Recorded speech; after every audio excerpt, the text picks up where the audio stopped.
Okay, here's a look at the emini S&P for Thursday, January the 12th, 2012. We're looking at the market profiles here. We like to use them in our analysis of the market, and that's really the lens through which we like to analyze it at eminidaytrader.com. Here's a profile and volume profile from today. Here's the volume and market profile from yesterday. The one in the middle here is what occurred overnight. So as you can see, the market had a nice run up yesterday, continuing that up auction preference. We knew that today the market could find some support. I believe we were looking at in the 82 and the 84 area. The market did get down as low as I think it was 80 and change. That was obviously the low, and then it had a nice move higher, closing right near its highs. So we think that the market is still in an intraday up auction on a swing time frame basis.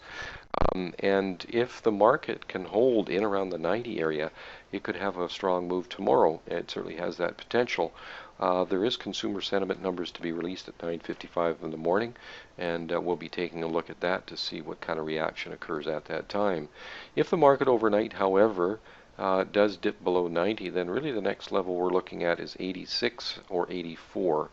And we would like to see it stay above that to keep this up auction intact. We also, of course, use the market profiles from just the regular trading hours. And here's the previous 5 days, previous 4, and then today as well. So total of 5 profiles we're looking at here. Now these are the day session only, and we use them in our analysis as well. Here is the software that we use. It's an add-on to NinjaTrader. You can see that our software produces, at least initially, a band at the bottom.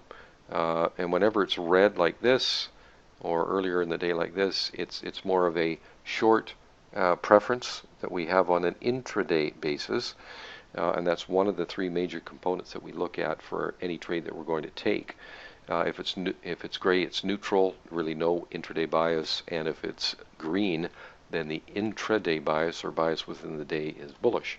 So when we take a look at the trades that we had today, they're all identified with an arrow. In this case, a short trade with a red down arrow, and you can see that we had several of them today.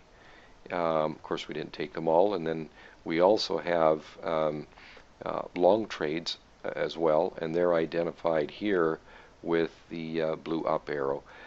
Every trade is also identified with a little dash. It's a blue dash if it's a long trade right here, and a red dash right here as it works its way across. There's 2 of them here, very close together. We combine those if it's a short trade. So taking a look at these trades, we did get short on this first trade because we had a potential barrier around the 89 area. And so we did take that trade. Unfortunately, it just popped a little bit above us here, and we were not able, as you can see, it had a really nice down move after that. So unfortunately, we were stopped on that trade. The second trade that was set up here we did not take. This was this long trade right here. We were in the red or down intraday buys and just below the known resistance, so we're not going to take a trade like that. This short trade was actually set up and entered right here. We did not get filled on it, unfortunately, and it had a nice move down, bounce, and then an additional move even lower. This particular trade stops in 30 minutes, so that's why we did not get short on that trade over here. These other 2 short trades, you can see the dashed lines coming over to here. The market did come in about 1.5 points from there, but we did not take that trade because we were in the intraday up auction going into today, and of course we had a neutral filter, and so we really only had 1 out of the 3 components in place, so that's why we did not take that trade. Now this trade here we did take. It was a neutral filter, but in intraday up auction, and we knew that a couple of other potential barriers that we had down here was at 84 and then at 82. And so it was above that, and it still had room to move. Our next barrier wasn't until 89, so it had a little over 2 points room to move. And that's one thing that we always look at before we enter any of our trades, because obviously we don't want to be entering a long trade just below a known resistance barrier. But this one had good room to move, so we did take it. So that turned out to be our second trade of the day. These particular short trades, they were triggered to get short here and here, not leaving very much room to move.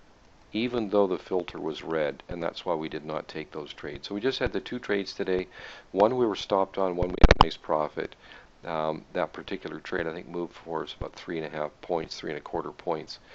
So that's really the way we're looking at the market tomorrow. We still think it's going up. If it can hold above 90, all the better. Otherwise, look for around 84 as likely support. Any questions or comments, you can reach us at info@eminidaytrader.com. Other than that, have a great evening or morning whenever you're listening to this, and a good day trading tomorrow. If you'd like to contact us, of course, our phone number is also on the website. So that'll be it for today. Thanks again, and we'll see you tomorrow.